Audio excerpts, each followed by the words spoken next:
just going to be really tag team today, so you'll just never know which one of us will be sharing wisdom with you. Okay, so what I wanted to share about are the 6 meetings with each first year seminar student. So the way that this is set up is that you will work your 10 hours a week as you had committed to do before. And in that 10 hours, the majority of it will be one-on-one meetings with incoming freshmen. And what we will do throughout the course of today and tomorrow is to prepare you to address certain topics, not following a script, but with some guided prompts in your conversations with students, so that across the whole APEX program, what we end up with is 1,250-something freshmen who've had similar conversations to support their academic success. So we'll talk about the logistics of how that will look a little bit later, but I just wanted to give you context for that because there are certain elements that Dr. Lori Schreiner, who has done a lot of research in student success, has found will contribute to student success and thriving. So the conversations that we will prepare you to have with your incoming freshmen in your first year seminar courses, those conversations will promote specific elements of thriving in your students. So that's the reason that we've set up the program the way we have, and that's the design for our training for this day and the next. Okay, back to Alex. All right, so all of you already broke the ice. So all of you signed up to be mentors. So what is mentoring? And many of you have already had mentoring experience, whether it be in your church or here at APU or in high school or maybe at a community college if you're a transfer. So at your tables, I just want you guys to get together and think about 10 things. So this is like the ethics, the do's and don'ts, 10 things that mentors should do with their mentees, and 10 things mentors probably should avoid, or definitely just do not do. So go ahead and consort amongst yourselves and come up with one list at your table.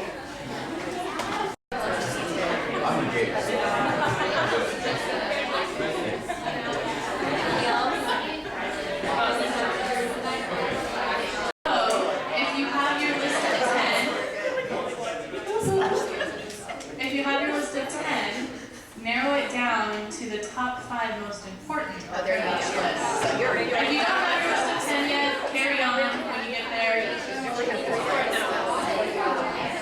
you want me to read that over again? Alright guys, so I'm not going to hand over, this is going to give me that back.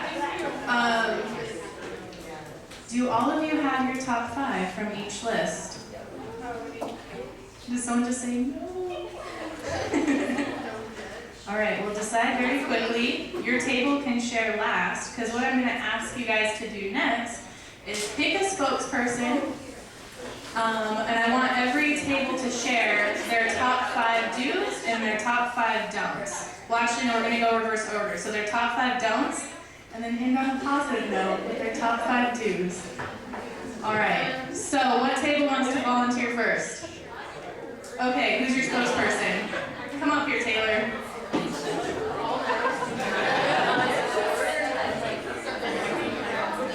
Alrighty, so what's your group have to tell us? We have to tell you that the 5 dues that we picked were enhance leadership qualities and encourage them to step into that. Number 2 is be willing to put more in than you get out. Number 3 was create a personal bond. 4 was listen attentively, and then 5 was be a problem solver. And then for the don'ts, we put 1, don't be absent physically, mentally, emotionally. 2, don't think you can solve everything. Be vulnerable and transparent.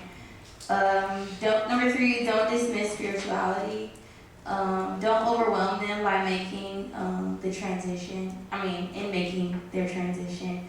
And number 5 was don't force anything. Alright, great job. Table number 1. Do you guys even need to go through the rest of this training? Just kidding, you do. Alright, so table number 2. Okay, come up here, Casey. Ooh, Casey, come over. Alrighty, so what does table 2 have to tell us? Okay, well, theirs were really good, so kind of a tough act to follow. So the number 1 on don't, we put don't date them.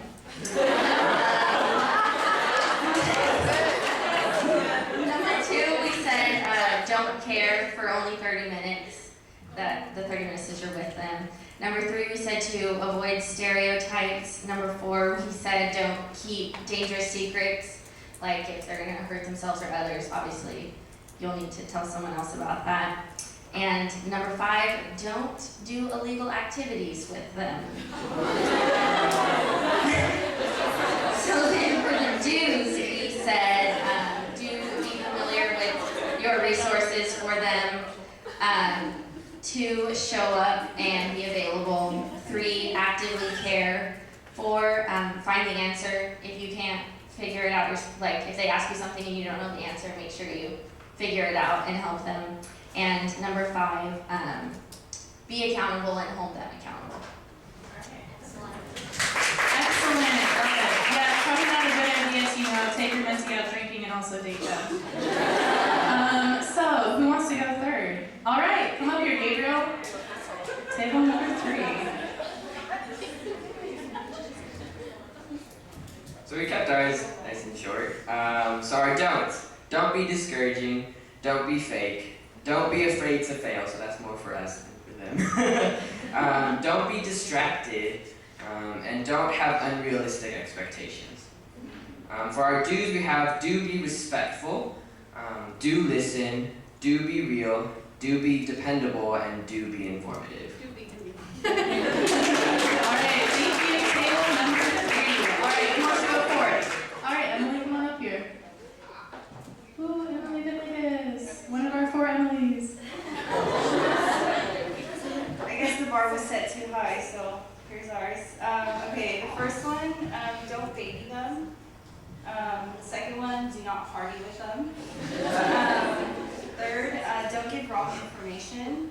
And then our 4th one, don't play favorites. And then for our 5th one, do not put them down. Okay, and for our do's, do encourage them to go to chapel, do regular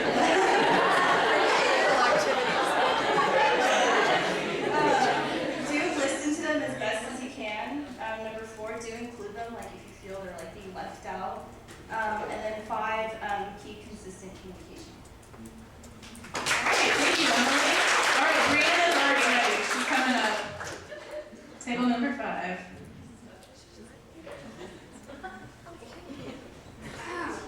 So for do's, we have listen to them. Encouragement, keep confidentiality. Do be honest. And for don'ts, don't be overbearing. Don't try to do everything for them. And then don't shame them, don't judge them, don't flake, and don't cry for me, Argentina. All right, there is an inside look at that table. And Daniel McKay wants to come up next. And then after that, we've got Eden Rose Podgorski. All right, I got that name right. So for our don'ts, we have don't be condescending or judgmental, don't pretend like you know everything, don't do illegal stuff, don't be negative, and don't encourage bad habits. For our do's, do listen to them, constructive criticism, do suggest outside resources, do be relatable and positive, and do let them have their own experience. I love that last one right there, that's great. So, Eden Rose, come on up. I wish I had like that music when someone's walking up on The Price is Right now. Okay, so do listen, be an active listener. Do be available, do respect their views and be open. Do remember their name and to be personal, because some of us do not do that. And do have resources, and then don'ts. Don't get distracted, don't judge them, don't talk over them or interrupt them, don't be disrespectful, and don't be negative. Thank you so much. Okay, so we have 3 more tables. Donovan, go ahead and come on up here. I think we have 3 more. I might have miscounted. Okay, so to start off for our don'ts, we put don't baby them. We don't want our leaders to get distracted. We don't want us to give them the answer. Instead, we want to ask them the critical thinking questions, help them find their own answers. No judgment zone, and we don't want to get angry or upset at them.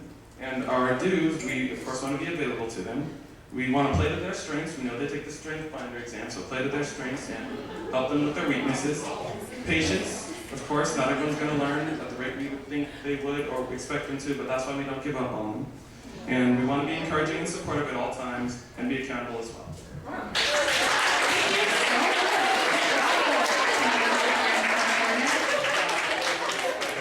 Alrighty, who wants to come up next? I know we've got a few more. Okay, Jennifer, come on up.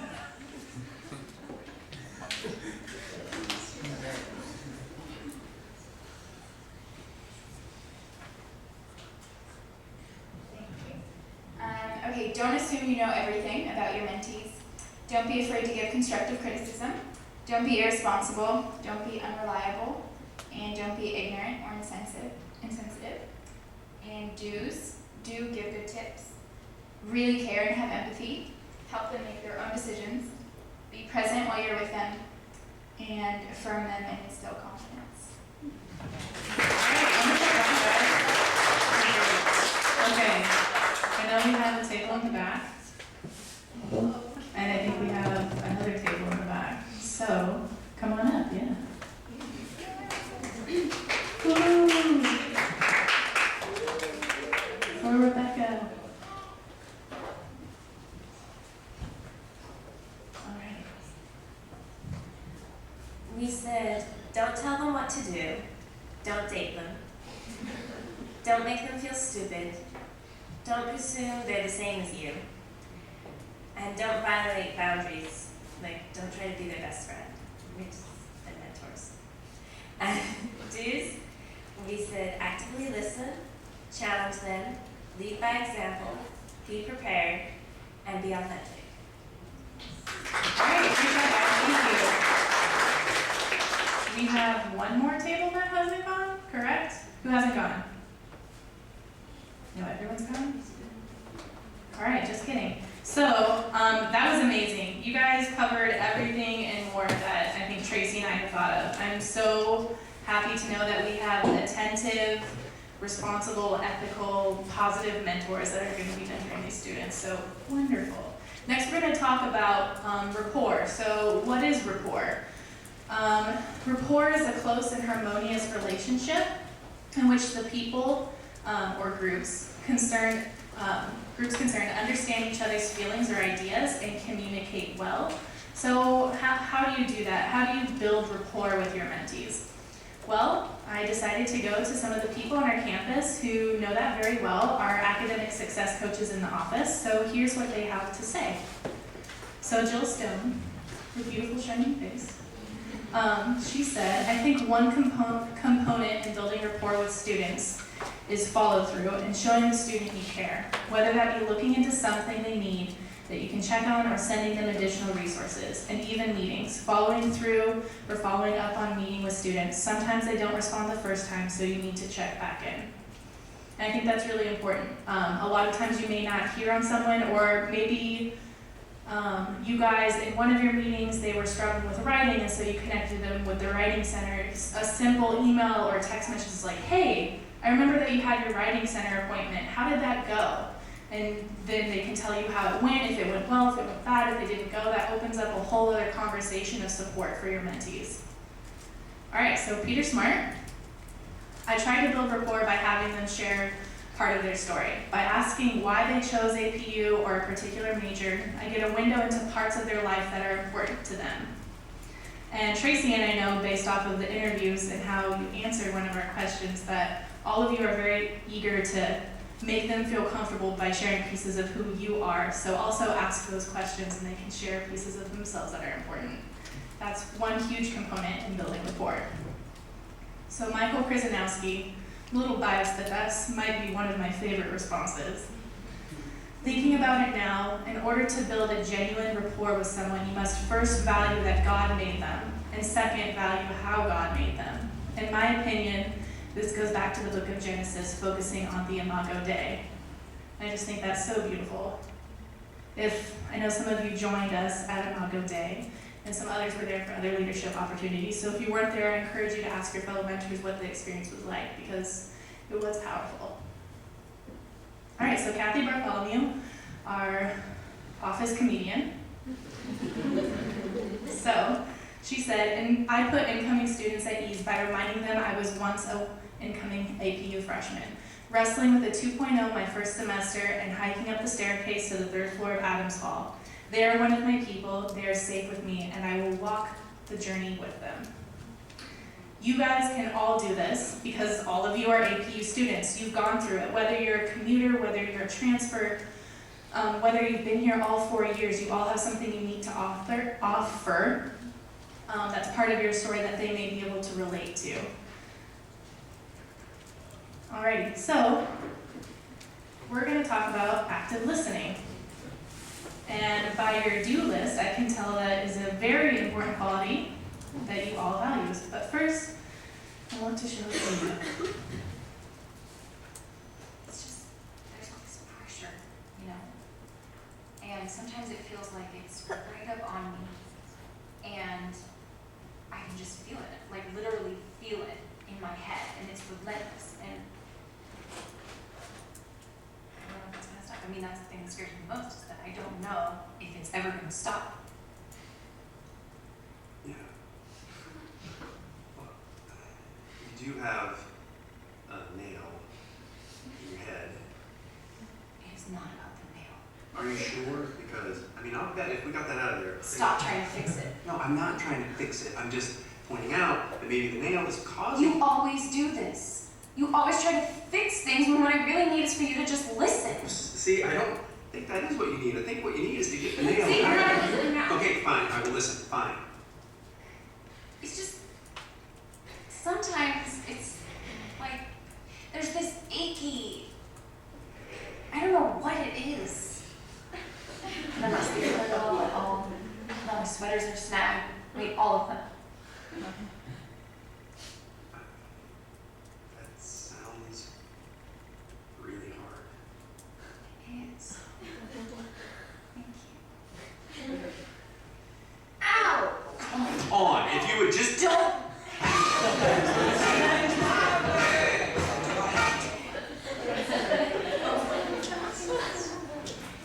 All right, so I just love that video. I think it displays so much. Sometimes the problem, you as AP students, seniors, juniors, sophomores, you've already experienced things. And so you already may have the answer to something that seems like a very obvious problem that your mentees may have. But sometimes it's not about solving the obvious problem, the nail in the head.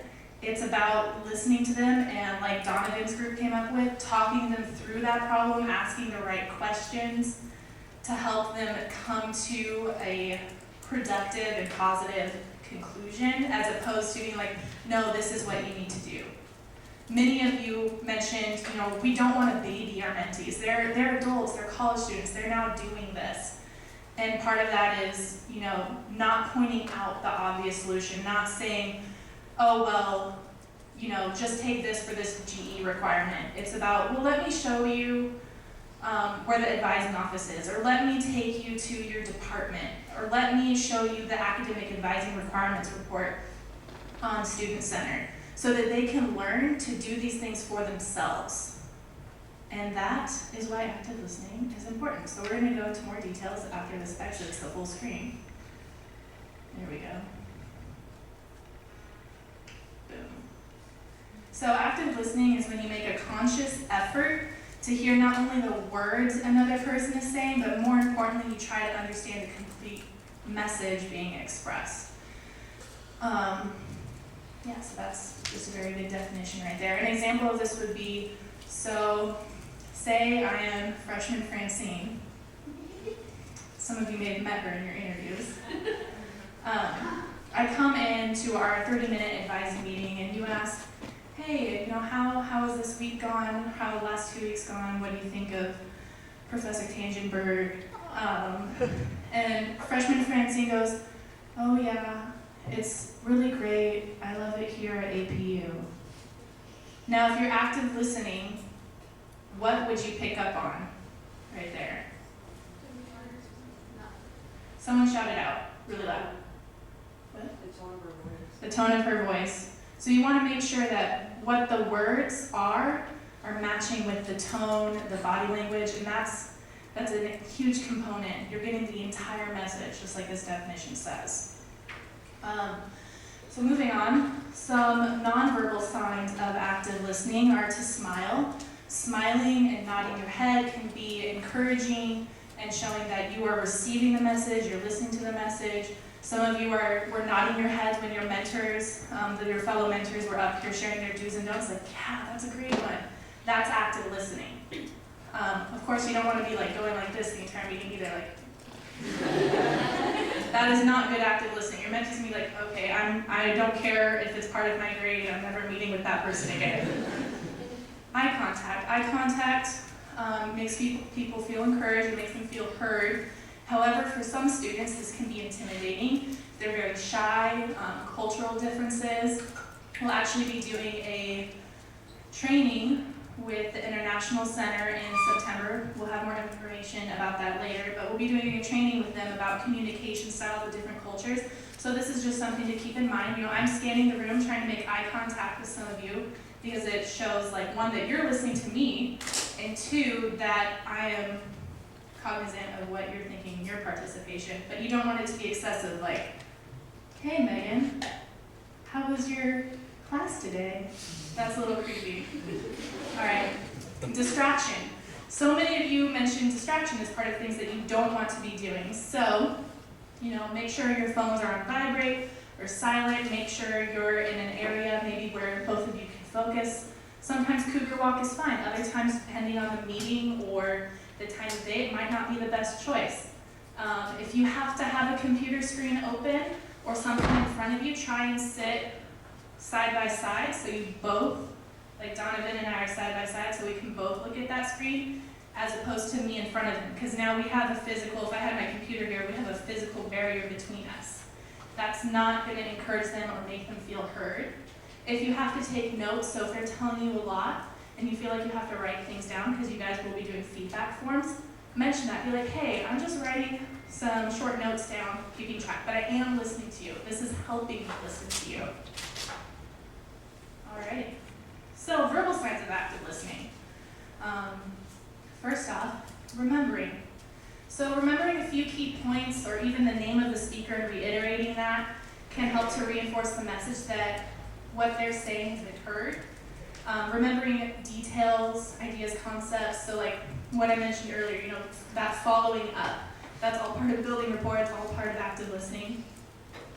All right, and like I just mentioned, you know, during longer exchanges, it is okay to take notes, just make sure that you're informing them as to why. So, to practice remembering, share something you've learned about a fellow mentor from the icebreaker, 2 Truths and a Lie this morning. So, can't be Corey, because he came up and talked to all of us, so hopefully we all remember that.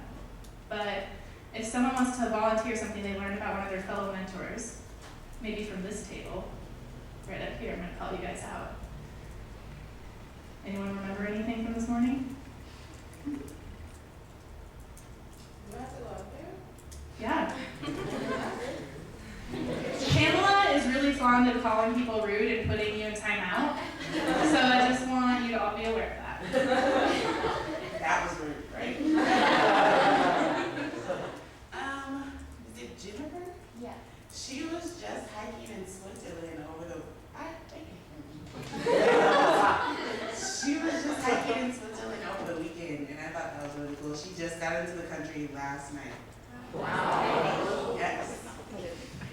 Wow. So that is an excellent demonstration of remembering, number one. And number two, Jennifer, thank you for being here so early. I want to talk to you about Switzerland later. All right. Another example, just one more. Someone else. Maybe from Cassandra back there. If I could sing, I would sing again too, as people walk up. There we go. Alright, I'm Cassandra, and earlier I talked to Lamar over there in the purple shirt, and I don't agree with this, but he does not like spaghetti. Lamar. It's okay. We forgive you and we still love you and accept you. Yeah. Alrighty, so another component of verbal. Okay, wait. So Jennifer and Lamar, do you guys feel like heard? Do you feel like someone was really listening to you? Yeah. Do you feel good about yourself because they remember listening? No, seriously. I guess. I guess. Okay. Did it give you a warm, fuzzy feeling? No, it makes me feel weird now that like everyone.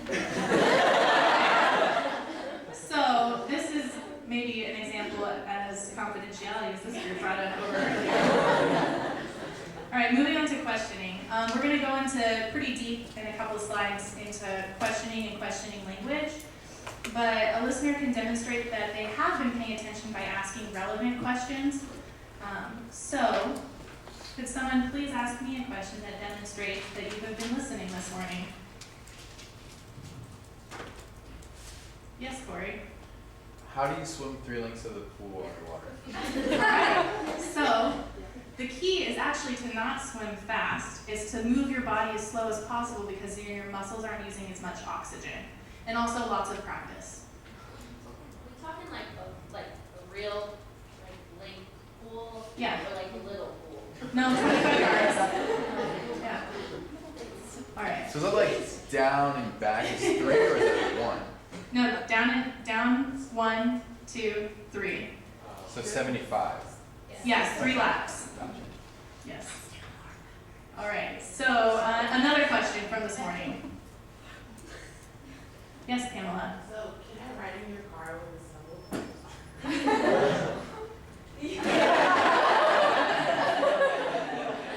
But you have to sign a waiver first.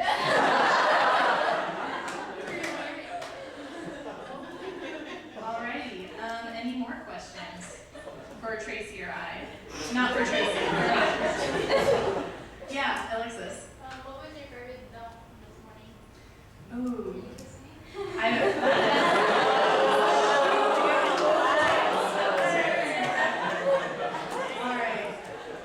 Honestly, there's so many good ones. I was listening. I really stand by don't date. Not that that's the most important or the other ones aren't really good. But back when I was an undergraduate student, there were some peer mentors in my class who ended up dating some of their mentees, and it really turned into unhealthy situations. So that's the one that comes to the forefront of my mind, and I'm glad that some of you have these really deep don'ts, like don't be distracted, don't baby them, maybe things that I hadn't really thought of that weren't at the forefront, but I'm also glad some of you pointed out the obvious, like don't do illegal things.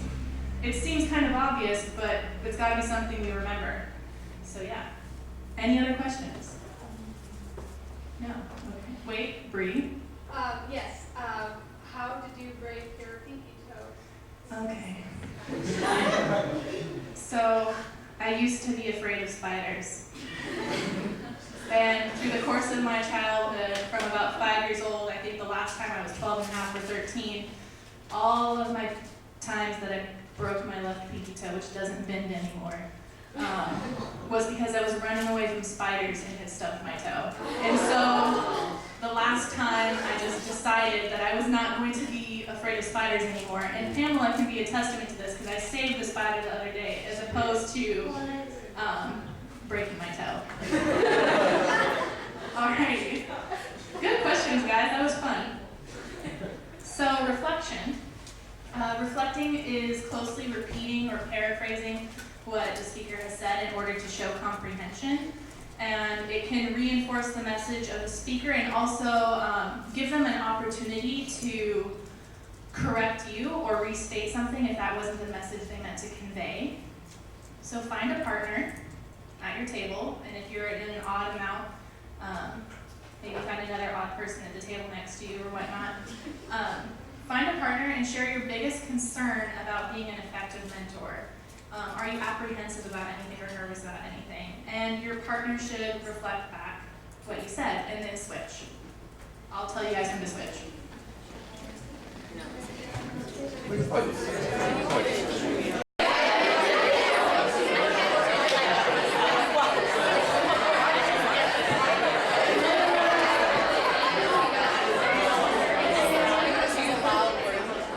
I know you guys are all having a good conversation. So if you haven't already switched so that the person who was reflecting is now going to be the person sharing.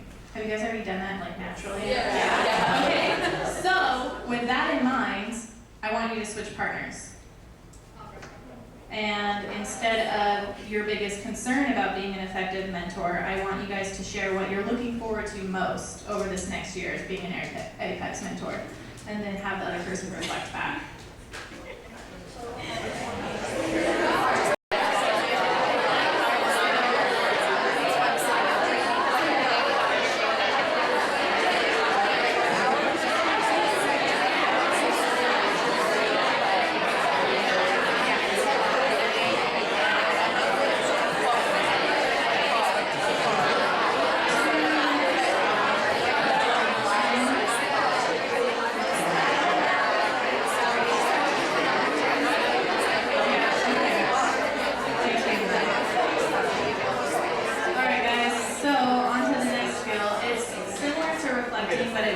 It would be something that you do at the very end of the session, so reflecting might be when there's a lull or a pause in your conversation or some like a halfway point, like you're 10, 15 minutes in and you just want to make sure that you're understanding everything they said so far. At the end, you may want to do some summarization, which would just be like the key points of what you just heard them share with you. So if I'm freshman Francine and I come to you and I talk about my roommate situation in my philosophy class and why it's a struggle, and I go into really deep details about that, maybe then you'd say like, all right, so it sounds like, you know, you're still adjusting with your roommates, and that's kind of difficult for you, and you're also, I need to stop saying that.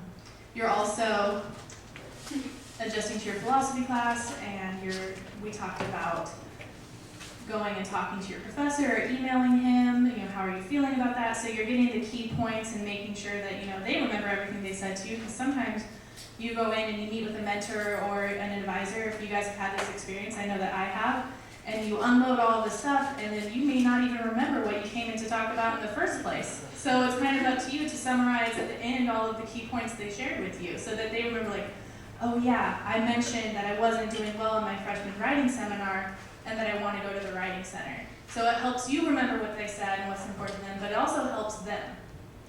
So, at your table, please summarize the skills required to be an active listener that we've covered thus far. Or if you've already talked with everyone at your table, find someone else. Find someone else you haven't talked to all day. Yeah, let's actually do that. Find someone else you haven't talked to all day yet, and summarize the skills required to be an active listener.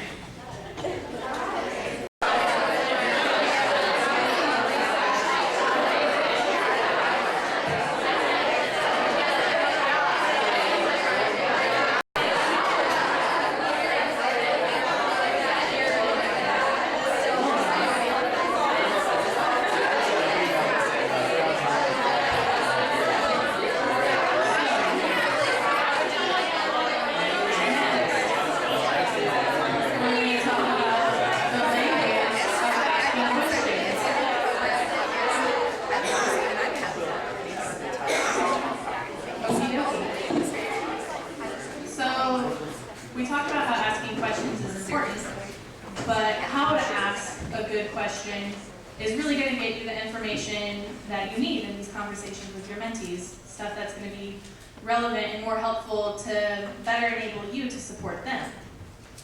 So don't ask closed-ended questions. What's a closed-ended question? Well, it's a question that halts the conversation. So asking questions like, did you go to the writing center? Your answer is going to be yes or no. Do you like your RA? Yes or no. Did you speak to your professor? Yes, no. So you don't want to ask yes, no questions.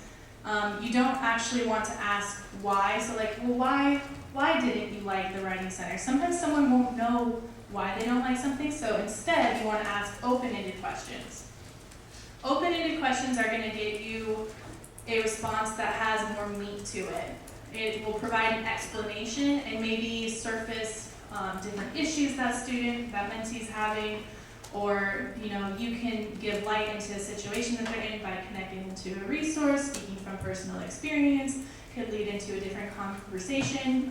Tomorrow we're going to have Keith Holland here, and he's going to be doing some strengths development with you guys, so you can bring some of that to the table, but you can only do that if you're not getting yes/no responses. So examples of open-ended questions was, how was your appointment at the Writing Center helpful? Because then you're going to get, well, I didn't find it that helpful and this is why, or it was helpful because I realized that I never used transition sentence or whatever. How did talking with your RA about your roommate issues go? Your response may be, actually, I didn't have to. I sat and talked with my roommate and we worked out our issues. Or I talked with my RA and next week we're having a group sit down and we're going to resolve the conflict together, whatever. Did you and your professor, or what did you and your professor talk about last week? So say freshman Francine is struggling in her philosophy course, and you guys, she's super nervous about talking to her philosophy professor, so you help her draft an email, and she's supposed to meet with him at 2 p.m. next Wednesday. So on Thursday you follow up and say, what did you and your professor talk about at that meeting? And then you're going to find out, did she go? If she went, how it went. And if she didn't go, you can have that conversation. Well, what stopped you from going? Oh, well, I was just feeling so overwhelmed with my biology homework and I had a quiz the next day. And then you can have a conversation about time management. So you see how asking open-ended questions will help you better support them because it will unveil areas of growth. All right. So open-ended questions begin with words. I don't like the word why, I need to take that out. But how, what, describe, tell me about, what do you think about.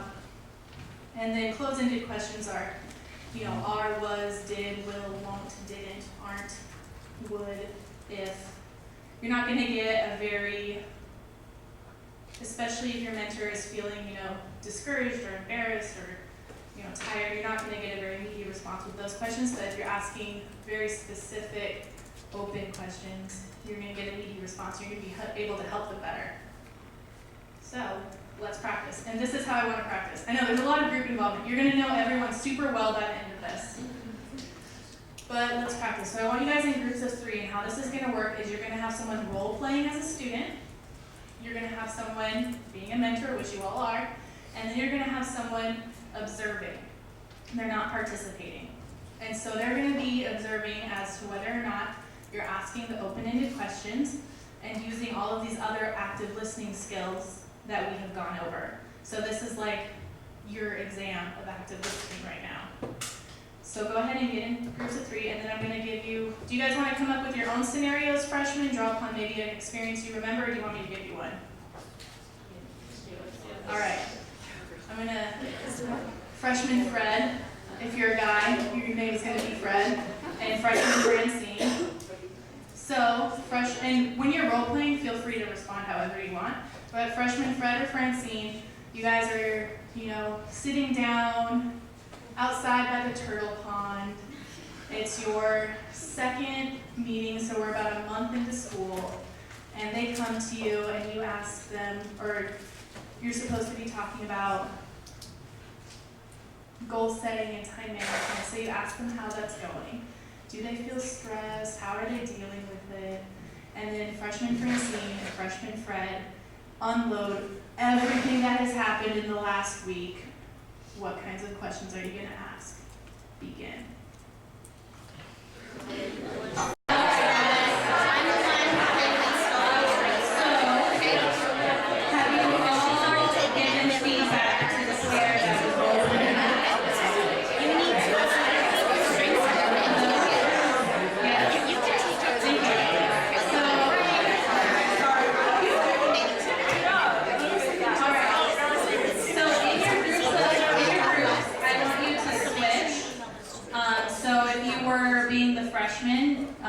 Now you can be the observer, and if you were the mentor, you're now the freshman, and if you were the observer, now you're the mentor. Does that make sense? Everyone on the same page? But wait, new scenario. So freshman Fred or Francine comes to you and they are just like, I hate chapel. I absolutely hate it. I don't understand the points, and they're really upset. So that is your scenario. Freshman Fred or Francine hates chapel. Go.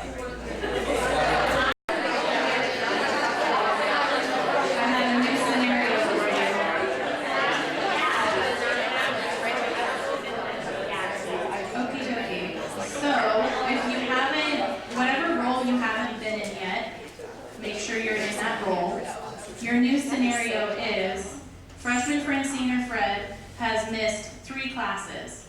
Your class section is in the morning, so like before 10 a.m. Maybe it's 9:20, maybe it's 8 a.m. And you're concerned, why haven't they shown up to class? So you're gonna ask some questions to get to the bottom of the problem. Maybe they're a commuter. Maybe they've been staying up till 3 a.m.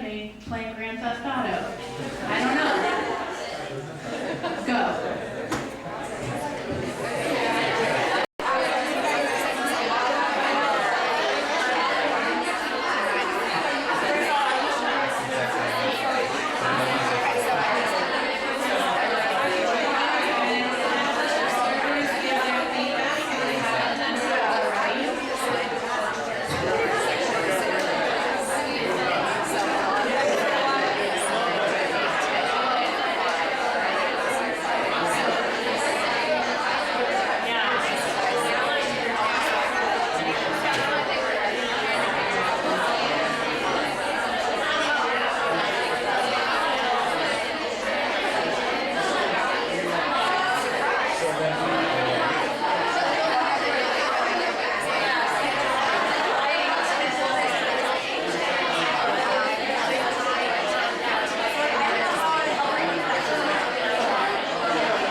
We already did that. Hey, wait, no.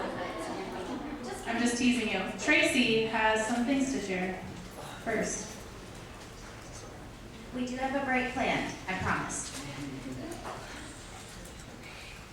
Okay, so what I wanted to talk to you about is something that's foundational to the APEX program. And you've all seen this at one point or another in the APEX information that was sent. But while we're here together as a group, I think it's worth focusing together for just a moment on what it is that we're aspiring to do as APEX mentors and through this program. So the word arete is the Greek idea of excellence. And if you stop back and think about it for a second, we all aim to meet our highest potential, okay? Houseflies and elephants may not do that, they may, we don't really know, but human beings have sort of an innate drive to try to reach our highest potential, to become the best thing that we can become. And that was the premise upon which we wanted to build the APEX program. So when we think of the word arete, we really want to think about striving to lead lives of excellence and in trying to get our mentees to do the very same thing because of the example that you show and because of the conversations that you have with them. And so I wanted to share a couple of scriptures. And the scriptures that I'm going to read will be from the translation of the Message. And I really like how it sort of makes things seem simple. So the first thing that I want to share is Titus 1, 5-9. And this is a letter to Titus. He was left in charge of Crete. So he said, I left you in charge of Crete so you could complete what I left half done. Appoint leaders in every town according to my instructions. As you select them, ask, is this man well thought of?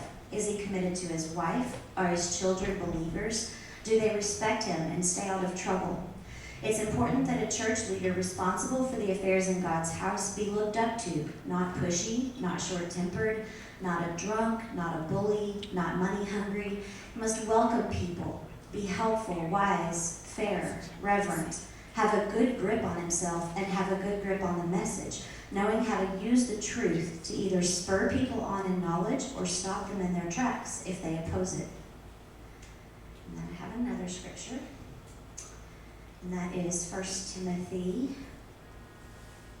3, 1 through 13.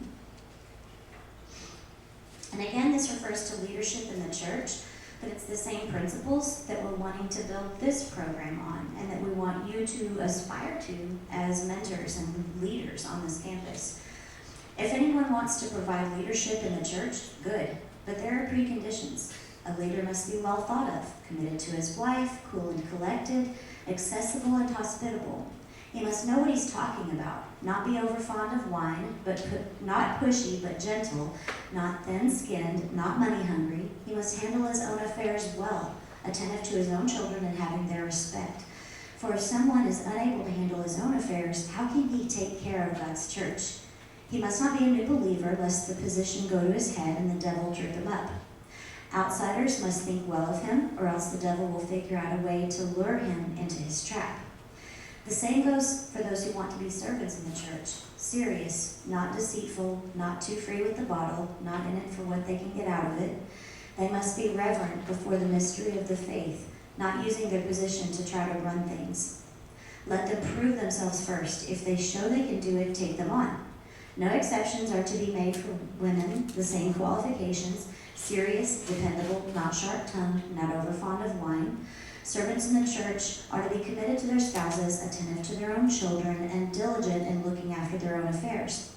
Those who do this servant work will come to be highly respected, a real credit to the Jesus faith.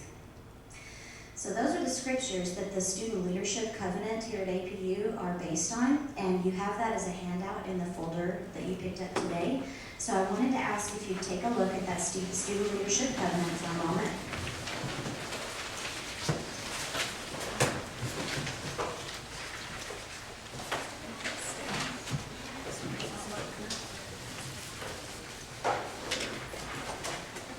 So Christian leadership involves a calling to model selflessness for the larger good, or for the good of the larger Christian university.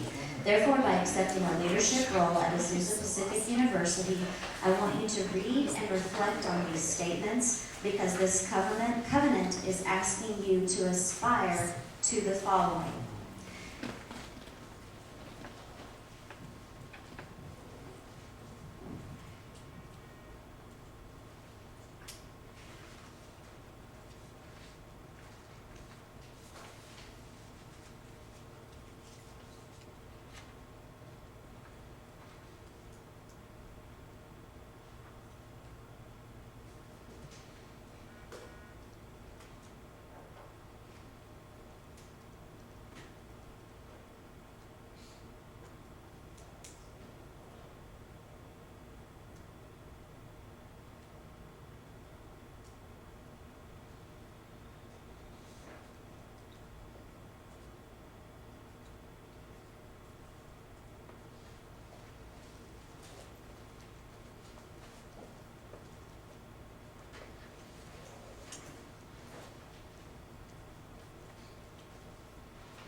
So once you've had the time to read through those statements, what we are asking is for you to sign the contract, and we want to pick that up so that we can have that on file. And we really are calling you to excellence so that you can try to promote that in the students that you mentor. So once you have signed that contract, if you want to just drop it off on the front table, Alex has a folder for it. And then we have a break, and it will be longer than what we had anticipated. So you could have a chance to go to the restrooms. They're just right around the corner in this little hallway behind us. And we need to be back here in this room at 10:45. 10:45 so that we can get started promptly then. So I'd say be back around 10:40. Okay, thank you.